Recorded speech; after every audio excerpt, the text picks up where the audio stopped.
recording is about breathing. Breathing is absolutely essential to our yoga practice. It is the heart of yoga. We need to breathe to stay alive. Every moment that we are alive, we are breathing. Every cell in our body needs oxygen for respiration. And so it is vital, and we use that word really to mean vitality. Our life force, our energy is based around our ability to breathe. And in yoga, the breath becomes spiritual, becomes in essence what the practice is about. So I'm going to share with you today quite a detailed video about everything I know really about the lungs. This is much more of a sort of anatomical session, and this will be a sort of prelude to pranayama techniques, breathing techniques that we can do and that would have progressive stages too. So we have our rib cage. So we have the top rib, just underneath the collarbones here, first rib. We have the 7 true ribs that connect all the way from the front of the body, from the sternum, all the way round to the back of the thoracic spine. Below that we have a number of false ribs, which ends sort of about here-ish, but the cartilage from those ribs joins up to the 7th rib. So quite a dense, thick, cartilaginous false ribs that connect to the 7th rib that then connects to the sternum. And then we have 2 floating ribs in the back of the lower back, lower part of the thoracic spine, around the back that don't come round here. And they're really flexible and they attach to some really deep core muscles. They are the attachment for some deep core muscles.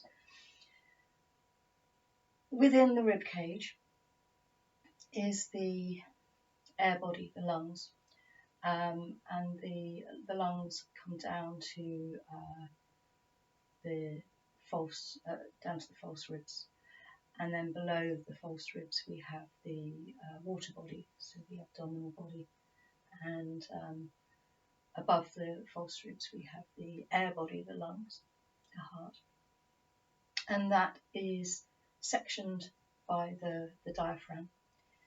And this is a very important muscle. This sheet of muscle that is under the between the air body and the water body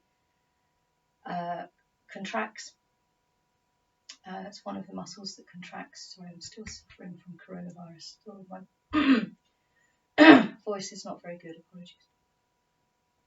So when the diaphragm contracts, it helps to pull air into the lungs, and our abdominals push outwards as the diaphragm pushes down, and the abdominals move out. And when we relax, we don't actually really contract muscles when we breathe out. We really let go of just any effort, and very little energy is used when we're breathing out, which is when it's a really good time to relax.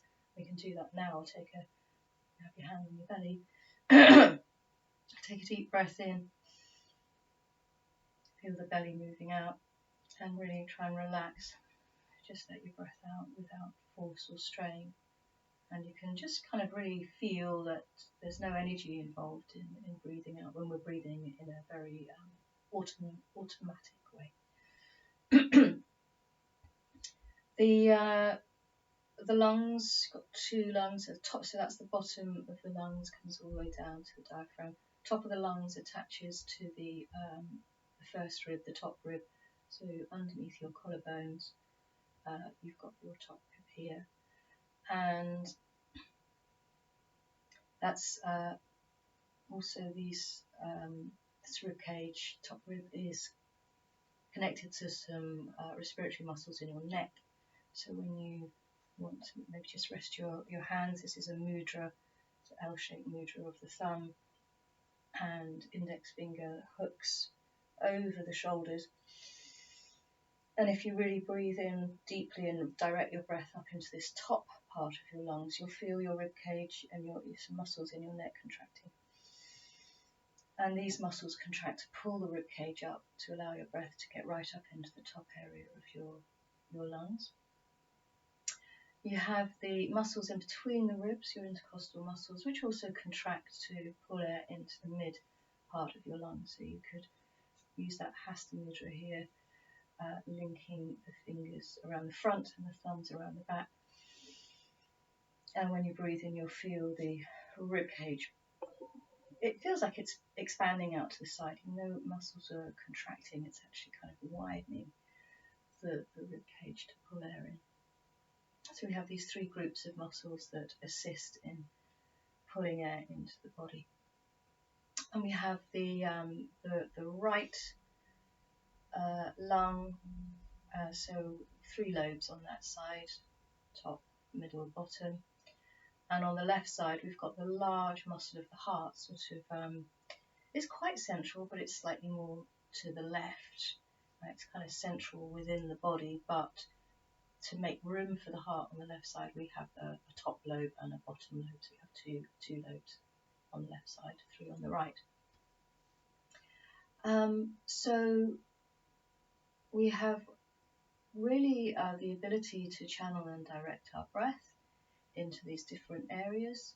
And we also think when we're really expanding the breath into all areas of the lungs, that we're breathing into the back, the sides, the front, top, middle and bottom. So when you're in your breathing practice, really think about using the whole area. But very important to say that the little alveoles at the end of the airways, so they kind of like branches of a tree. You start with the big branch that goes down through the throat and then divides into two branches and then into little branches and then into twigs, and then right at the end of the twigs there's like little tiny air sacs, maybe like leaves if you like. And they are delicate, so you don't want to force your breath, you don't want to put those under any strain. And also probably really important to say that if you're not used to doing lots of deep breathing, then don't hyperventilate, all right? So take some easy breaths, slowly develop a long, slow, deep breath. And at any time it feels uncomfortable, you feel breathless, then stop and just don't think about it. Don't intellectualize it, don't try too hard, just stop. Let your breath come back to a really natural, easy rhythm. And then just steadily practice breathing and developing and building up the breath again. And the other thing I'd like to say is that as we age, the whole breathing apparatus stiffens up. The rib cage becomes more brittle, especially around the sternum. You've got a bit of fibrous joint here, and that can easily calcify and become absolutely stuck and rigid. The elasticity of the lungs diminishes, and the strength of the respiratory muscles, unless we use them, that also diminishes. And so as we age, and it's not necessary that this should happen, but if we don't use our breathing apparatus, then they will just become word that I'm looking for when we don't use something,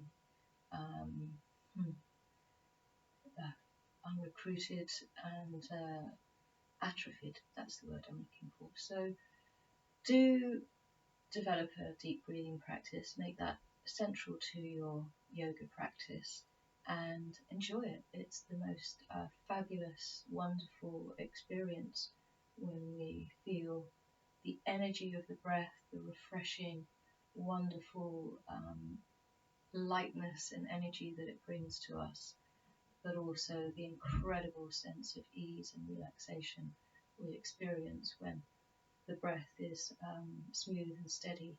And we will go on to look at some very specific breathing techniques in another video. Thank you for watching.